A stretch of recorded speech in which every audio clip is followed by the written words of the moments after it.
జాతీయ పంచాయతీరాజ్ దినోత్సవం సందర్భంగా జిల్లా పరిషత్ సమావేశ మందిరంలో జరిగిన పంచాయతీరాజ్ దినోత్సవ వేడుకల్లో జిల్లా పరిషత్ చైర్పర్సన్ మజ్జి శ్రీనివాసరావు పాల్గొన్నారు. ఈ సందర్భంగా మాట్లాడుతూ పంచాయతీరాజ్ దినోత్సవ ప్రాముఖ్యతను వివరిస్తూ ఎక్కడా లేని విధంగా మన పంచాయతీరాజ్ వ్యవస్థ ఉండటం గర్వకారణమన్నారు.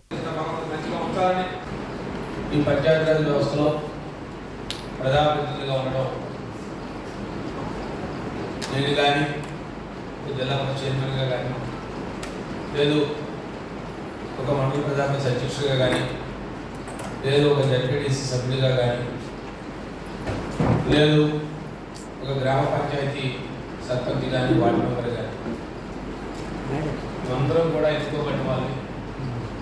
ఈ వ్యవస్థలో, ఈ పంచాయతీ వ్యవస్థలో మాకు ఇలాంటి అవకాశాన్ని ఒక చట్ట సవరణ ద్వారా మేము రావడం, దీన్ని మేము పూర్వజన్మ సుకృతంగా ప్రతి ఒక్కరు భావిస్తూ ఉంటాం. ఎందుకంటే అనేక సందర్భాల్లో ఒక నానుడు ఉంది,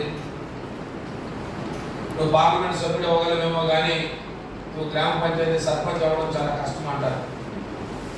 కారణం, ఒక గ్రామ పంచాయతీ అధ్యక్షుడు ఆ గ్రామ పంచాయతీలో ఉన్న ప్రజల తాలూకా మన్ననలు పొందడం, వారి ద్వారా అధికారాన్ని సంక్రమించడం, వారికి నేరుగా వారికి సేవ చేసే భాగ్యం ఈ చట్టం రాజ్యాంగం కల్పించడం అనేది చాలా గొప్ప విషయం. అందుకే ఈరోజు ప్రత్యేకంగా జాతీయ పంచాయతీరాజ్ దినోత్సవాన్ని జరుపుకోండి అని చెప్పి